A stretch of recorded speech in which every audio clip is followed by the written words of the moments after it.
O impacto de uma organização começa pelas suas pessoas. Neste webinar vamos mapear termos de referência para gestores de impacto. Olá, o meu nome é Joana Lopes e dou-vos as boas-vindas à comunidade de impacto social. Durante os próximos minutos vamos desenhar um perfil, percorrendo aqueles que podem ser os termos de referência para gestores de impacto. Vamos então perguntar: por que é importante orientar a gestão da minha organização ou projeto para o impacto? Que dimensões tenho de garantir na gestão para aumentar o potencial de impacto? Como posso tornar-me um gestor ou gestora de impacto social na minha organização ou projeto? Mas antes de avançarmos para as respostas a estas questões, vamos primeiro definir o que é gerir o impacto. Comecemos então pela palavra impacto. Impacto é a mudança mensurável no bem-estar subjetivo de uma população em resultado direto de um projeto, programa ou política. Agora pensemos no mapa. Um bom mapa mostra-nos o território onde estamos e o que nele podemos visitar. Podemos usá-lo para definir a nossa rota, mas ele não nos irá dizer onde ir ou como viajar. O quadro de análise de gestão de impacto que aqui vos mostramos permite compreender como poderão gerir melhor as vossas organizações e projetos para o impacto. A mudança acontece tão rápido nas nossas vidas como na vida das nossas organizações e ela é complexa, não é linear. Modelos como o quadro lógico, por exemplo, estão utilizados em organizações sociais e em projetos sociais, fazem uma análise linear da realidade e da mudança, valorizando muito mais apenas aquilo que acontece do que exatamente o impacto daquilo que acontece. Mas se a mudança é complexa, é então tempo de investirmos em modelos mais complexos, mas não necessariamente mais complicados. Gerir o impacto pode ser então um quadro de análise que nos permitirá compreender e agir sobre essa realidade. Decisores políticos, doadores ou investidores sociais, gestores e técnicos precisam de olhar para os projetos sociais como realidades complexas, de apostar na criação de relações e de operar com base em teorias da mudança, conscientes de que é necessário adaptar-nos constantemente. O que está na base deste quadro de análise é, então, o pensamento sistémico, uma abordagem holística à análise de situações complexas. Gerir o impacto exige uma perspectiva de longo prazo, esperar o inesperado, discutir premissas e escrutinar o seu impacto, identificar os pontos mais fracos e reforçá-los, ter uma visão ampla, ver as coisas no seu contexto. Por isso, gerir o impacto implica gerir para as pessoas, gerir para aprender, gerir para responder rapidamente. Importa-nos ainda saber três coisas. Quem é que a nossa organização ou projeto beneficia e não apenas qual é o nosso público-alvo? Perguntar não apenas o que é que vamos mudar, mas sim como é que acreditamos que essa mudança acontecerá? E ouvir essas respostas da parte de quem beneficia da nossa ação, bem como de todos os envolvidos, os stakeholders ou partes interessadas. Vamos agora percorrer as várias localizações do mapa que vos apresentei há pouco. Visitando estas localizações, dirigentes e técnicos de entidades de economia social poderão orientar melhor as suas organizações e projetos para o impacto. Dirigentes e técnicos de entidades de economia social são as pessoas melhor posicionadas para fazerem um bom uso de um mapa como este. Para isso, têm de começar por conhecer muito bem a sua localização de partida, isto é, serem capazes de diagnosticar a realidade em que estão a operar. No caso de um gestor de impacto, por exemplo, de uma organização social, espera-se que ele seja capaz de encontrar e aplicar ferramentas úteis para melhor conhecer a sua organização. No próximo webinar, iremos dedicar-nos mais em detalhe a ferramentas de diagnóstico, nomeadamente a 5C, 5 capacidades.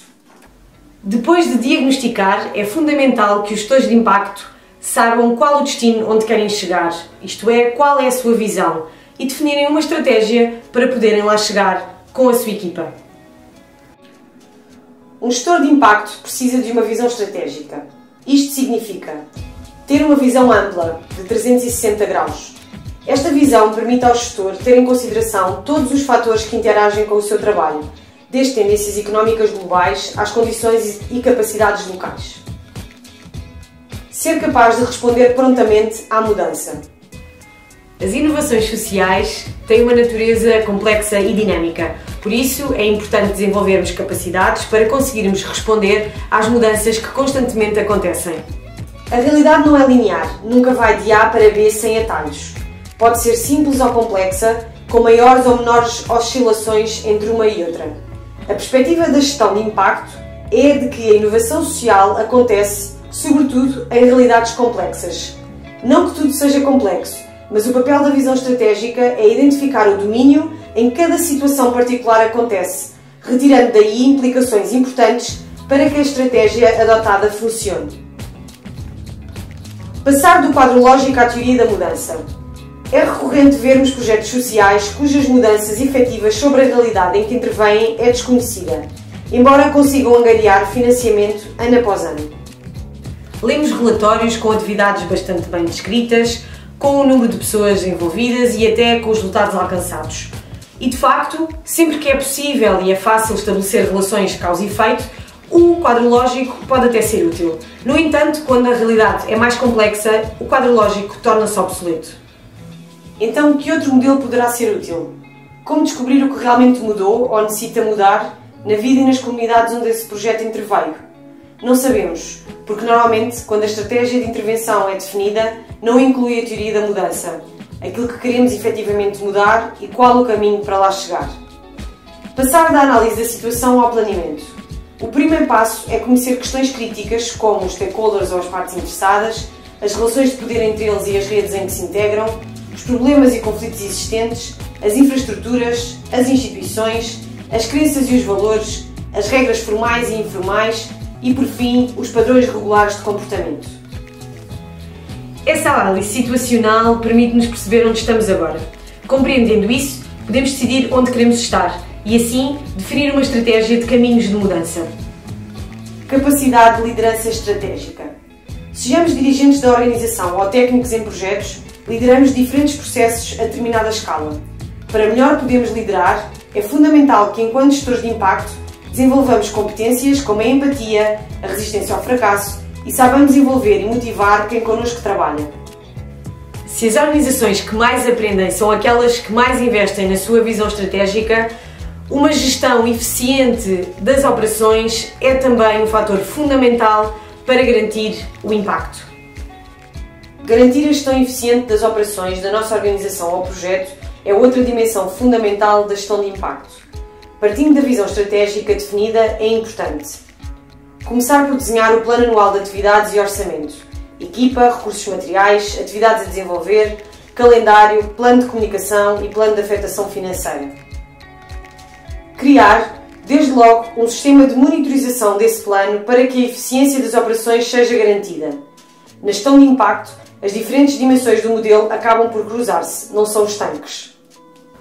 Envolver os diferentes stakeholders nas operações e na sua monitorização, fazendo ajustes sempre que necessário. Por exemplo, se o nosso projeto se destina a mulheres que são mães de menores e que têm que frequentar uma formação a partir das 19 horas. Provavelmente, se as envolvermos na monitorização das nossas atividades, facilmente compreenderemos que essa não é a melhor hora para potenciar a sua participação e envolvimento. Portanto, a partir daí estaremos em condições de fazer os devidos ajustes e assim potenciar a sua participação.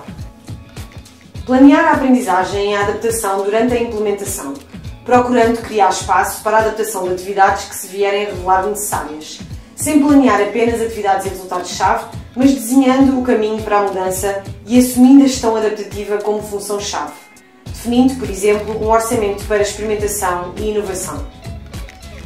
Partilhar sistematicamente informação, para estar disponível quando dela necessitamos. Essa informação é muitas vezes obtida através de sistemas de monitorização e avaliação que iremos analisar já de seguida. Vamos agora concentrar-nos em mais um pilar da gestão de impacto, a monitorização e a avaliação. A capacidade de um gestor para criar e gerir bons sistemas de monitorização e avaliação é fundamental para que possa aceder à informação que lhe permitirá aprender e, com isso, melhorar o desempenho. A monitorização e a avaliação assumem um papel claro na gestão de impacto. O papel de informar a estratégia e, por conseguinte, a gestão operacional e a aprendizagem para que melhor possam orientar-se para o impacto. Mas afinal, como podemos tomar boas decisões de gestão se não sabemos onde estamos, não sabemos o que funciona e o que não funciona, que aspectos externos podem influenciar ou potenciar a nossa ação? Vamos então ver agora o que é necessário para um sistema de monitorização e avaliação eficiente. Gestão de fluxo de dados. Tradicionalmente, os propósitos da monitorização e da avaliação relacionam-se com a prestação de contas, a gestão estratégica e operacional, a definição de políticas ou com o conhecimento. Mas, tendencialmente, as teorias de avaliação têm apontado para outros propósitos: o empoderamento de stakeholders ou partes interessadas, o desenvolvimento de organizações aprendentes, a criação de fóruns democráticos, a justiça social e a promoção de boas práticas. Capacidade para responder à emergência e à complexidade. Esta capacidade será tanto maior quanto mais perguntarmos e melhor conhecermos o que os diferentes stakeholders pretendem e porquê, envolvendo-os na recolha de dados, bem como na sua análise, apostando em métodos participativos de monitorização. Processo de participação e aprendizagem. Que fatores podem então potenciar a aprendizagem? A forma como as reuniões são facilitadas, o tipo de apoio que existe da parte das lideranças para que os participantes sejam envolvidos, a qualidade das comunicações entre os participantes, a experiência e o conhecimento das pessoas envolvidas neste tipo de processos e ainda a abertura que existe da parte da organização para que as aprendizagens feitas ao longo deste processo não sejam apenas individuais, mas sim organizacionais. Uma equipa orientada para o impacto. Em tempos, os profissionais responsáveis por processos de monitorização e avaliação eram contratados para introduzir dados no computador e redigir relatórios. Hoje, espera-se destes profissionais que sejam, acima de tudo, facilitadores de mudança. Isto torna a necessidade de trabalhar em equipa ainda mais essencial. Ser sistemático. Avaliar a capacidade e a preparação da equipa e demais stakeholders para monitorizar e avaliar. É também importante que o sistema de monitorização e avaliação que escolhemos seja aplicado e adaptado à realidade em que o iremos utilizar. Para além disso, é importante ainda que não nos fiquemos apenas pela recolha de dados, mas que comuniquemos os resultados desta nossa análise e que possamos agir sobre eles se necessário for. E por fim, avaliar sempre o modelo de monitorização e avaliação que escolhemos. É fundamental que todos os stakeholders sintam espaço para criticar e fazer sugestões de melhoria.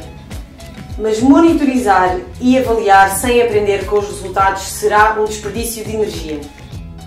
Por isso, gerir impacto implica igualmente gerir aprendizagens, não apenas individuais, mas também organizacionais. Organizações aprendentes são organizações onde as pessoas expandem continuamente as suas capacidades para criarem os resultados que desejam, onde novos padrões de pensamento se desenvolvem, onde aspirações coletivas se libertam e onde as pessoas aprendem continuamente a ver o todo. Em realidades em que a mudança acontece muito rapidamente, apenas organizações flexíveis, adaptativas e produtivas serão capazes de gerar impacto. Por outras palavras, a capacidade de aprender é fundamental na gestão de impacto. Ela é talvez a mais essencial de todas, pois todas as outras só valerão a pena se a organização for realmente capaz de aprender. Vamos então ver 3 fatores que podem ajudar nessa aprendizagem. Conceitos-chave de aprendizagem orientada para o impacto. Liderar para a mudança. Gerir a diversidade. Conceito-chave de aprendizagem orientada para o impacto. Aprender não significa apenas aumentarmos o nosso nível de conhecimento. É também um processo de sense-making, ou seja, de construção de sentido. Partilho agora 6 dicas fundamentais na aprendizagem. Façam um uso global do ciclo de aprendizagem. Aprendam a partir de experiências concretas, de observação, de experimentação ativa. Identifiquem as barreiras à aprendizagem, bem como as formas e as preferências de aprendizagem, porque nem todos aprendemos de igual forma. Deem espaço à reflexão crítica e ao inesperado. Para além disso, procurem ainda analisar com profundidade a cultura da vossa organização e, por fim, giram a mudança no indivíduo e nas organizações. Liderar para a mudança. Quem gera processos de mudança tem de estar aberto a receber feedback e a refletir criticamente, aprendendo com os erros. Adaptação é outra característica de uma boa liderança para o impacto. Não existe um estilo único nem mais correto. Gerir para o impacto significa empoderar as pessoas, sobretudo aquelas mais vulneráveis, então é fundamental fortalecer a participação de todos os stakeholders. Gerir a diversidade.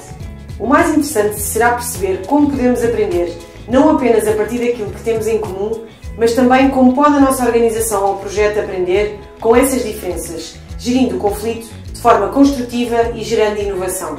Mais uma vez, e partindo agora para aquela que será a última dimensão em análise, a das capacidades, perceberemos que a aprendizagem não é apenas um momento em si, é sim transversal a toda a gestão de impacto. Claro como água. Se as capacidades e as condições necessárias não existem ou não estão no lugar certo, nenhuma boa ideia sobre estratégia, operações, monitorização e aprendizagem irá resultar. Por isso, é crucial gerir capacidades humanas. Os gestores de impacto precisam de capacidades estratégicas, como ter uma visão ou transmitir motivação às pessoas envolvidas, têm de compreender o contexto interno e externo rapidamente, ou serem flexíveis e terem elevadas competências relacionais. Para além disso, e porque o objetivo é garantir a participação e o envolvimento de todos os stakeholders, ao gestor cabe contratar as melhores pessoas para o ajudarem a gerir este processo, capacitá-las e manter essas capacidades e o seu uso efetivo. Incentivos. As pessoas não se motivam apenas pelo dinheiro. Procure conhecer bem as pessoas com quem trabalha para que se deixem inspirar e orientar para o impacto da sua própria ação. Ao longo dos últimos minutos percorremos 6 dimensões fundamentais para a gestão de impacto. 1. Diagnóstico. 2. Estratégia. 3. Operações. 4. Monitorização e avaliação. 5. Aprendizagem. 6. Capacidades. E percebemos como os gestores e as gestoras podem ter um papel decisivo na aprendizagem e mudança organizacionais rumo ao impacto. O objetivo de hoje era traçar um mapa geral da gestão de impacto de uma organização ou de um projeto, pois apenas com uma perspectiva sistémica e pessoas comprometidas será possível que as organizações se possam orientar para a transformação social. Para saber mais sobre este assunto, recomendamos 2 leituras. O manual Managing for Impact, do Centro Holandês de Inovação no Desenvolvimento, e o livro Gestão de Organizações e Criação de Valor Partilhado, de João Menezes. Nos próximos meses teremos a oportunidade de aprofundar alguns destes temas. Até já!